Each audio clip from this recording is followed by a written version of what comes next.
पूर्ण वारकरी संप्रदायाचं संशोधन करा, अभंगाचं संशोधन करा.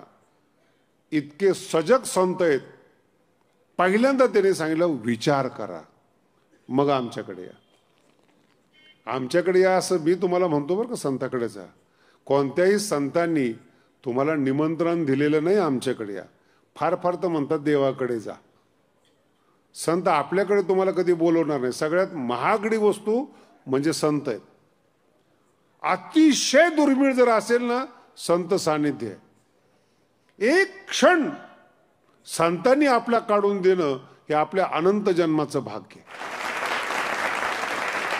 एक क्षण. अहो तुम्ही एखाद्या मंत्र्याकडे जाता, एखाद्या श्रीमंताकडे जाता, त्याला फोन करता, त्याची अपॉइंटमेंट घेता तुम्ही, आम्हाला तुम्हाला भेटायचंय. तुम्ही अजून मोठ्या मोठ्या लोकांमध्ये बघा, त्याची दैनिक डायरी ठरलेली असती. कुठल्या मीटिंगला किती वेळ द्यायचा, त्याच्यानंतर कोणाला भेटायचंय. तुमचं काय? एक शिष्य गुरुकडे जातो. मस्तीतला संत असतो. माणसं चुकतात कसे ते सांगतो तुम्हाला. तयार असणारा शिष्य गुरुकडे जातो, महिनाभर सेवा करतो. महिन्यानंतर गुरु म्हणतात काय इच्छा आहे? एक प्रश्न विचारावासा वाटतो. विचार. गुरु म्हणतात विचार. तुम्ही संत कसे झालात? संत झालोच नाही. पुन्हा नाही मला असं वाटतं तुम्ही नाही म्हणजे एकच प्रश्न विचारायला सांगितला होता, तुझा अवधी संपला. चुकतो कसं माणूस? भेटायला जाता तुम्ही, आपल्याबद्दल बोलतच नाही, आपल्याबद्दल विचारच करत नाही. माऊलीचं सगळ्यात मोठं जर दुःख असेल ना, तुम्ही तुमच्यावर विचार करत नाही याचं दुःख आहे. जगाचं दुःख नाही त्यांना. जग आनंद रूप आहे. जग ईश्वर स्वरूप आहे. जगाबद्दल दुःखच नाही ज्ञानोबरायला. जग ऐकतं ज्ञानोबरायचं. रेडा ऐकतो तर तुमचा तर प्रश्नच नाही. नसेल ऐकत तर मी नाही सांगू शकत. सृष्टी संतांना त्रास देत नाहीत. माणसं दुखी आहेत याचं दुःख संतांना होतं. म्हणून ज्ञानेश्वरी ह्या काही पुरस्कार प्राप्त करण्यासाठी किंवा चांगलं म्हणण्यासाठी ज्ञानेश्वरी नाही आहे. अभिव्यक्ती. आणि आपले जे विचार आहेत ते पोहोचत नाहीत याचं मुख्य आणि दुःखाचं कारण सांगतो. ज्यांच्याकडे विचार आहेत ना ते तुम्हाला विचार देत नाहीत. शोध करून हा दुसरा सिद्धांत आहे आपल्या दुसऱ्या सत्रातला. जे या जगातले बुद्धिमान आहेत ते तुम्हाला उंबऱ्यावर ठेवतात, चपलीजवळ उभं करतात, तुम्हाला जवळ घेत नाहीत. तुमचं या जगात ज्ञान नाहीये, या जगात कौशल्य नाहीये, काय नाहीये या जगामध्ये. कोण शिकवतो तुम्हाला? व्यापार कसा करावा कोण शिकवतो तुम्हाला? कौशल्य कसं प्राप्त केलं अभ्यासामध्ये नाही शिकवत लोक. पैसे देऊन शिकवत नाहीत. याच्या पुढे काय? शिकवणे म्हणजे काय? शिक्षण म्हणजे काय? जर एखाद्या ठिकाणी चांगली नोकरी असली तर तुम्हाला ऍड्रेस देत नाही तिथल्या लोक. अशा लोकात आपण राहतो. तुम्ही ज्ञानी व्हावं अशी या जगातल्या कुठल्याच बुद्धिमान लोकांची इच्छा नाही. आणि म्हणून मानसिकरित्या कायम तुम्हाला शिष्य बनवलं जातं, जवळ केलं जातं. पूर्ण स्वातंत्र्य दिलं जात नाहीत. गंभीर शब्द आहेत, व्यवस्थित आहे का? पूर्ण स्वातंत्र्य दिलं जात नाहीत. आणि सनातन धर्म असा आहे, उपनिषद असे आहेत, तुम्हाला स्वतंत्र करतात, मुक्त करतात. तुम्हाला मुक्तता प्रदान करतात. हे उपनिषद आहे. समस्या समजली आपल्याला की बुद्धिमान लोक ज्ञान देत नाही, शिकवत नाही, जवळ करत नाही. मग याला उपाय काय? ज्ञानेश्वरी जे सांगते तोच उपाय आहे. जया आथी आपुली कृपा. बुद्धिमान आपल्याला बुद्धिमान करत नाहीत, विचार देत नाहीत, ग्रंथ समजत नाहीत. याचं उत्तर इतकं गोड आहे. जया आथी आपुली कृपा. जो स्वतःवर कृपा करतो तो माणूस या जगामध्ये संत होतो. तुकोबराय एकांतात गेले, त्यांचा उद्धार झाला, ते महान झाले. समजून घ्या गंभीरतेनं. गाथा वाचून आपल्याला अर्थ कळाला नसेल, पण गाथा त्यांच्यातून आला. तुमची संगत सोडल्यानंतर एवढे महान झाले. जया आथी आपुली कृपा. स्वतःवर तुकोबराय कृपा करतात. स्वतःवर कृपा करणं म्हणजे स्वतःला दुःखातून बाजूला करणं, स्वतःला सुख देणं. गंभीर विषय आहे. कठोपनिषदामध्ये एक वाक्य फार सुंदर आलेलं आहे. कोण आत्म्यापर्यंत जातो, कोणाला आत्म्याचा साक्षात्कार होतो? हे उत्तर आणि ते उत्तर जवळजवळ सारखं आहे. ज्याचा आत्मा प्रसन्न होतो, धातू प्रसादान, खूप गोड शब्द दिलेले आहेत, त्याला आत्मसाक्षात्कार होतो. आणि दुसरा साक्षात्कार जो तुम्हाला मी आता सांगला, जया आथी आपुली कृपा, म्हणजे काय? तुमचं वाईट होऊ नये असं जर तुम्हाला वाटत असेल तर तुम्ही चुकीचं वागू नका, हे तुमच्या फायद्याचं आहे. याला म्हणतात स्वतःवर कृपा करणं. लोकांनी चांगलं म्हणावं म्हणून चांगले वागू नका, ते प्रदर्शन आहे, देखावा आहे तो. खरंच जर तुम्हाला वाटत असेल ना तुमची कृपा व्हावी, तर तुम्ही दारू पिण्याने अमुक त्रास होतो समजून सांगण्याची गरज नाही. तुम्हाला आतून समजलं पाहिजे, माझे शरीर सामर्थ्य कमी होतं. चुकीचं विषय आचरण केल्याने माझी शक्ती सामर्थ्य कमी होतं. चुकीचं वागल्याने, आणि निसर्ग इतका खतरनाक आहे, एक चूक जर झाली तुमची, निसर्ग तुम्हाला माफ करत नाही. इतिहास वाचून पहा, एक एक चुका झालेल्या माणसांना आजपर्यंत लोक चांगले म्हणत नाहीत. माणसंच आहे ती, पण एक चूक, एकदा पाय घसरला तुम्हाला, मला सांगा तुमचा आणि विश्वामित्राचा काही संबंध आहे का? कोणताही माणूस उठतो आणि विश्वामित्राला शिवाय देतो. अरे तुला माहिती का कोण आहेत ते? प्रतिसृष्टी निर्माण करणारे आहेत, गायत्री मंत्र तयार करणारे महर्षी विश्वामित्र आहेत. ज्ञानोबराय आदराने नाव घेतात, प्रतिसृष्टी निर्माण करणारे विश्वामित्र आहेत. पण जी चूक झाली तीच लोकांच्या लक्षात आहेत, चांगलं किती झालं हे लोकांच्या लक्षात नाही. एकदा रंभे बरोबर आले, अहो भारत नाव विश्वामित्राची कृपा आहे. शकुंतलेचा मुलगा आहे ना, शकुंतला विश्वामित्राची कन्या आहे.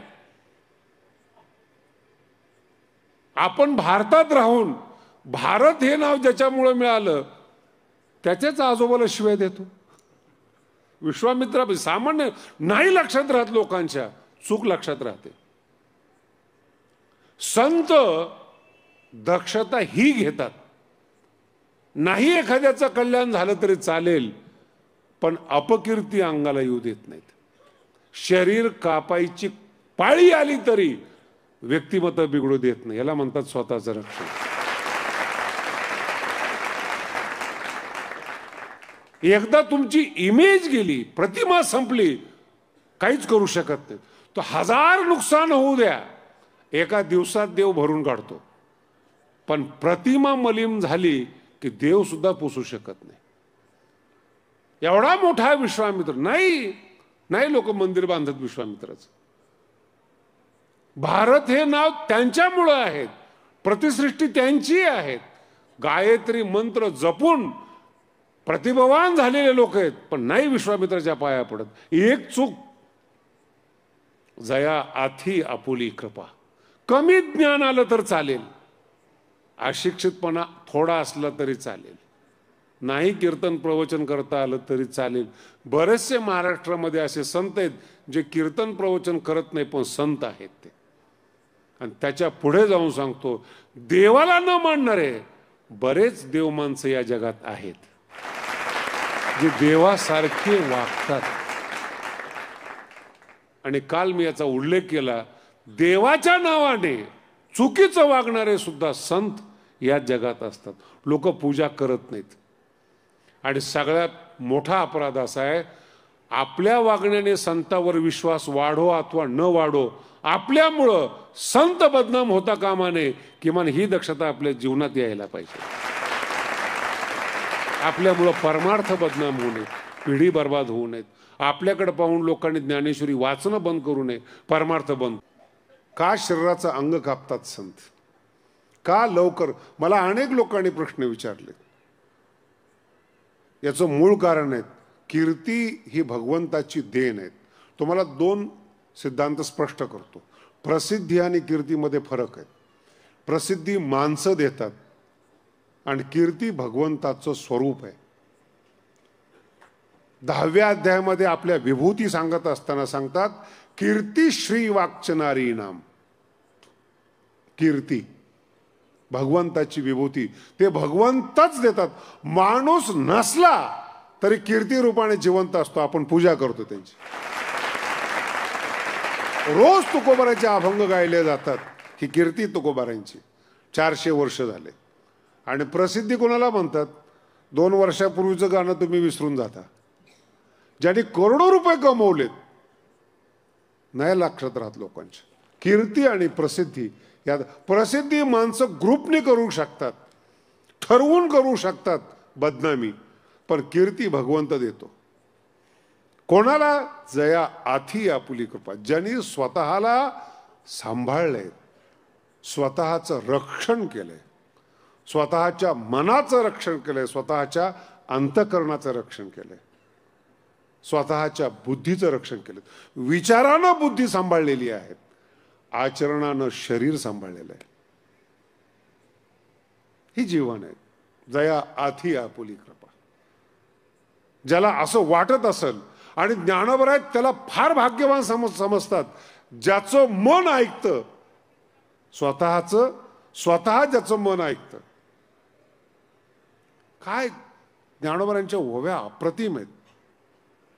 शिरी वाहे आपण, शब्दांचा प्रयोग. शिरी शब्द खूप सुंदर आहेत. आज्ञा, जयाची आज्ञा आपण, शिरी वाहे अंतःकरण. अप्रतिम ओवी. ज्याची आज्ञा म्हणजे स्वतःची आज्ञा, ज्याचं अंतःकरण, ज्याचं मन डोक्यावर धारण करतं, तो माणूस भाग्यवान. कधी विचार केला या संकल्पना कशा आहेत ज्ञानोबरांच्या? जयाची आज्ञा आपण, शिरी वाहे अंतःकरण, डोक्यावर धारण करतं. तुमची आज्ञा तुम्ही माना, लोकाच्या नादी लागू नका, जग दुरुस्त करण्याच्या नादी लागू नका. एवढे महान नाहीत तुम्ही. तुम्ही बरबरटलेले आहात. तुमच्यामध्ये व्यंग आहे, जडता आहे तुमच्यामध्ये. कुठं काय काय लोकांना विनाकारण वाटतं जगाचं काय होईल, टेन्शन. भारताचं काय होईल टेन्शन. परवा एक माणूस माझ्याकडे आला, म्हणे महाराज 19ला काय होईल? म्हणून तुला काय टेन्शन आहे? नाही, पण तुम्हाला काय वाटतं? म्हणून तुला खरं, आपण दोघं कोण आहोत?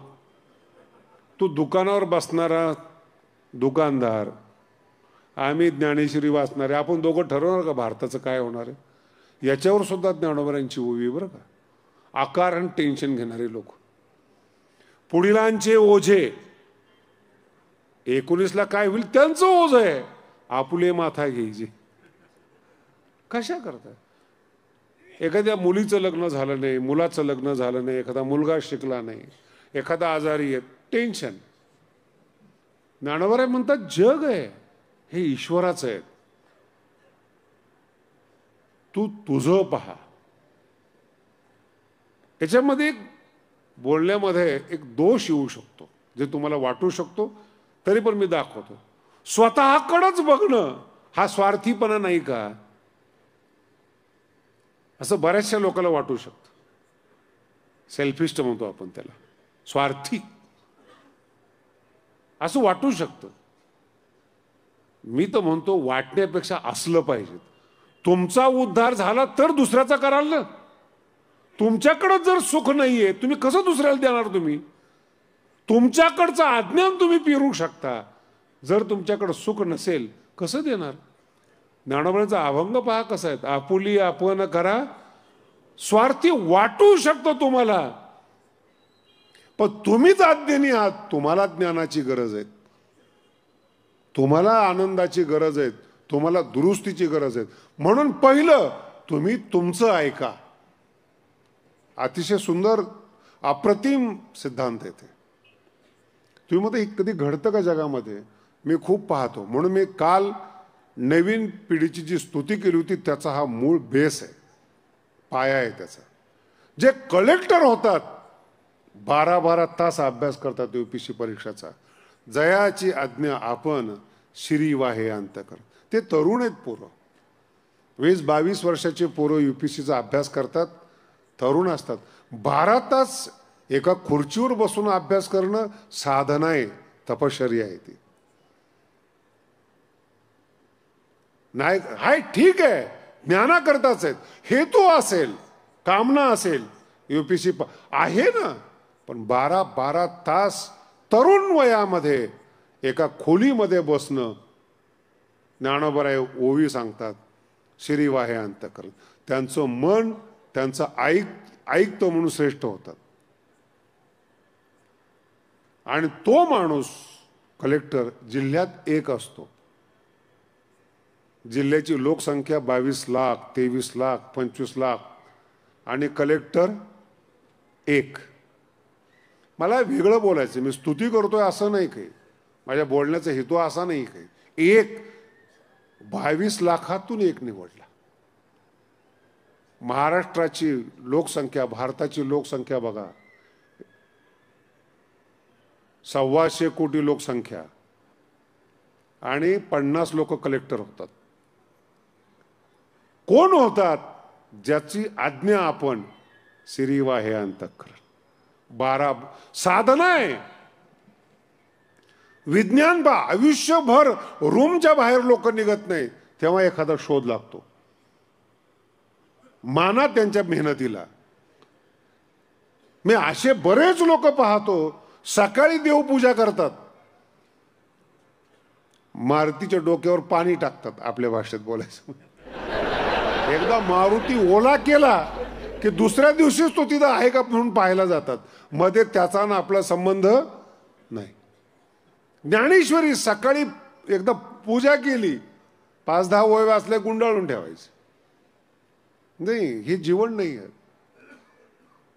तुमचं करणी एक आहे, वागणं एक आहे आणि बोलणं एक आहे. ज्ञानोबाराय म्हणतात नुकसान तुमचं आहे, समाजाचं नुकसान नाही. ज्ञानी व्हाल तर सुखी व्हाल, महान व्हाल, व्यापक व्हाल, सुखी व्हाल, आनंदी व्हाल. लहान राहिल्याने फरक पडत नाहीत, आहेतच लहान. महान व्हायचं असेल विचाराची संगत पाहिजे, वैचारिक दृष्टिकोन बदलला पाहिजे, विचार बदलले पाहिजे आणि विचार बदलण्याची तयारी आपल्या अंतःकरणाने केली पाहिजे. 2 शब्द ऐकले नारदाचे आणि वाढल्या कोळ्याच्या मनाने स्वीकारलं, नाही आपल्याला रस्ता सोडायचा. इतकी छोटी घटना आहेत. जयाची आज्ञा आपण. अहो, अंगाला वारूळ तयार होण्या इतकं तपश्चर्या करणं म्हणजे एक साधं समजतं का? आणि ज्ञानेश्वरीतलं वैशिष्ट्य सांगतो आणि माझं निरीक्षण सांगतो, चांगली माणसं बिघडण्याची शक्यता असते. लक्षात येते का तुम्हाला? चांगल्या माणसामध्ये वाईटाचं आकर्षण असतं, हे लय वाईट आहे. तो जन्मजात चांगला आहे, वारकरच्या घरात जन्माला आलेला आहे, सद्गुणात जन्माला आलाय, त्याला माहीत नाही दारूने काय होतं, जुगाराने काय होतं. म्हणून बरेचसे सद्गुणी लोकांच्या घरामध्ये असे माणसं जन्माला येतात, त्यांना वाईटाचं आकर्षण आहे. पण वाल्या कोळी पुन्हा आयुष्यात बिघडणार नाही, कारण बिघडून आलेला आहे तो. त्याला माहिती आहे वाईटात किती वाईट आहे म्हणून तो दुरुस्त होण्याकरता. ही ज्ञानेश्वरीची ओवी पहा कशी. तो आधी जरी दुराचारी, ओवी मनात बिंबवा कशी ओवी, तो आधी जरी दुराचारी सर्वोत्तमचे अवधारी. शब्दांचे प्रयोग काय आहेत, कधी कल्पना केली या गोष्टीची? सर्वोत्तम म्हणून कधी कधी असं वाटतं की एवढे ऋषी मुनी तपश्चर्या करत होते, वाल्मिकांनीच का रामायण लिहावं? एखाद्या ऋषीनी का नाही लिहिलं? वाल्मिक रामायण लिहून महर्षी झाले, पण जे अगोदरचे महर्षी होते त्यांना वाचता नाही आलं. गाथा त्याचप्रमाणे, ज्ञानेश्वरी त्याचप्रमाणे, त्यांनीच का लिहावी, का त्यांनी स्वीकार करावा. सर्वोत्तमची अवधारी म्हणून वारकरी संप्रदायामध्ये सगळ्यांना प्रवेश आहे, सगळ्या जाती धर्मांना प्रवेश आहे. आणि प्रवेश जाणीवपूर्वक आहेत, विचारपूर्वक आहेत. विचारा स्वतःला, क्षणोक्षणा हाची करावा विचार, मग तुम्ही आमच्यामध्ये या. म्हणून चांगली माणसं बिघडू शकतात, बिघडलेली माणसं आली तर सर्वोत्तमची अवधारी.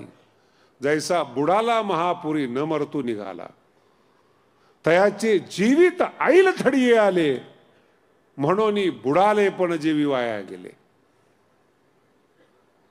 चुका होतात, चांगलं कळण्याच्या अगोदर चुका होतात, पण चुकीचंच जीवन जगावं असा संकल्प करू नका. न कळत, तुकोबाराचा अभंग तर इतका गोड आहे. मागील काळ, अभंग पहा तुकोबारांचा कसा आहे. मागील काळ अज्ञानपणे सरला. तुकोबारा म्हणतात मागचा काळ अज्ञानपणामध्ये संपून गेला, हरकत नाही. मागील काळ अज्ञानपणे सरला, स्वभावे त्या गुणे नेनो आयुष्य होते उणे पुढील पेने अंतरलो. शिल्लक राहिलेलं आयुष्य मी ज्ञानेश्वरीला प्रदान करतो, ह्याला म्हणतात जागं होणं. नाही कळालं आतापर्यंत, ठीक आहे, आज जागे व्हा आणि ज्ञानेश्वरी वाचायला सुरुवात करा. ज्ञानेश्वरी आनंदमय जीवन म्हणेल, विचारमय जीवन करतील. पण मनाने ऐकलं पाहिजे. प्रवचनामध्ये बरं वाटतं सगळ्या गोष्टी, पण मन ऐकत नाही. आणि ज्ञानोबा म्हणतात ज्याचं मन ऐकतं तो महान आहे. परिवर्तन झालं पाहिजे जीवनामध्ये. नाही झालं तर रोजचं जीवन आहेच, दुखी आहातच. आपल्यासाठीच हॉस्पिटल आहेत, रोगराई आहेत, त्रास आहेत, वैताग आहे, सगळं आहे ना. पण ज्ञानेश्वरी ऐकून हे परिवर्तन होतं, मन बदलतं. म्हणून व्यंग जीवनामध्ये आहे म्हणून ज्ञानेश्वरी नाही, व्यंग काढण्यासाठी ज्ञानेश्वरी आहे. म्हणून ओवी सांगितले, आधी जरी दुराचारी सर्वोत्तमची अवधारी, बुडाला महापुरी न मरतू निघाला. नाही कळाली ज्ञानेश्वरी आजपर्यंत, इथून पुढे कळाली पाहिजेत. आणि अंतःकरणाला सवय लावा, सार्थ ज्ञानेश्वरी वाचा. सगळी वाचावी असा माझा आग्रह नाही, पण जेवढी वाचाल तेवढा अर्थ डोक्यात बसला पाहिजे. शब्द अर्थ डोक्यात बसत नाही, कानातून कधी निघून जातो अर्थ कळतच नाही ना. असं नाही, बसला पाहिजे, स्थिर झाला पाहिजे, अर्थ अंतःकरणामध्ये थांबला पाहिजे. आणि सोडायचं काहीच नाही ज्ञानेश्वरीमध्ये. रसिकता आहे, आनंद आहे. रोजच्या रोज जीवनामध्ये आनंद वाढला पाहिजे याची व्यवस्था ज्ञानेश्वरी करते. प्रति दिवस येणारा दिवस सुखाचा आणि आनंदाचा आहे. जाता जाता एक सिद्धांत समजून जातो. कसं ज्ञानोबारांचं वैभव आहे. ज्ञानोबारांचा खूप प्रसिद्ध अभंग आहे, पांडुरंग कांती दिव्य तेज झळकते. बरेच लोक विचारतात देव आहे का नाही, देव भेटला का नाही, देव प्राप्त होतो का. गाफील शंका येते, या शंकेला काही दम नाहीत. ज्ञानेश्वरी ऐका, तुमच्या लक्षात येईल. ज्ञानोबारांचा जो अभंग आहे ना पांडुरंग कांती, त्यात एक शब्द खूप सुंदर दिलेले आहेत. क्षेम देऊ गेले तव. माझ्या समोर भगवंत उभा आहे आणि मी आलिंगन द्यायला गेले. ज्ञानोबाराय म्हणतात बरं का, क्षेम देऊ गेले तव मीची मी एकली. 4 दिवस आपण ज्ञानेश्वरी ऐकली, अर्थ कळाला असेल मी अशी अपेक्षा करतो. क्षेम देऊ गेले तव, आलिंगन द्यायला गेले मी, तव मीची मी एकली. दुसरं कोणीच नव्हतं. हेच अर्जुन सांगतो, देवा विश्वरूप पाहता पाहता मीच विश्वरूप आहे असा मला साक्षात्कार झाला. ही ज्ञानेश्वरी आहे. कोणाच्या पाया पडता तुम्ही? काय शिकवतात ज्ञानोबराय आपल्याला? तुम्ही दर्शन द्यायला जा, भेटायला जा, तुम्ही ईश्वर होता, ही ज्ञानेश्वरी आहे. अर्जुन म्हणतो पुसणे सांगणे दोन्ही नाही का, मी व्यापक झालो, विश्वात्मक झालो. काय प्रश्न विचारता तुम्ही? देव आहे का नाही म्हणून, भेटला का नाही म्हणून काय विचारतात? आणि जे देव आहेत त्यांना तुम्ही विचारता देव आहेत का? याच्यापेक्षा काय मूर्खपणा आहे? ओव्या पाहत ज्ञानोबरांच्या कशा आहेत. तो शरीर दिसतो त्याचं, संतांचं वर्णन करत असताना म्हणतात मनुष्य आहे तो, पण मनुष्य नाही, परब्रह्मची. ज्ञानोबरांची ओवी पहा कशी, परब्रह्मची मनुष्य वेखे ओळख तू. अर्जुना, परब्रह्मच माणसाच्या रूपाने अवतरलेत हे पहा, दुसऱ्या परब्रह्माकडे पाहू नको. हेच परब्रह्म आहेत ज्यांनी स्वतःला व्यापक आणि महान केलं. ते काय शिक्षण द्यायला पाहिजे ज्ञानेश्वरीने? अजून कुठं तुमची मानसिक गुलामगिरी ठेवली? स्वतंत्र, याला म्हणतात मुक्तपणा, याला म्हणतात स्वातंत्र्य. कशाचंच बंधन नाही तुम्हाला. आणि मग आतला आनंद जेव्हा उमलतो, जीवन परिवर्तित होतं. तुमच्या अंतःकरणात बदल होतो, जीवनात बदल होतो, प्रसन्नतेत बदल होतो, आनंदात बदल होतो.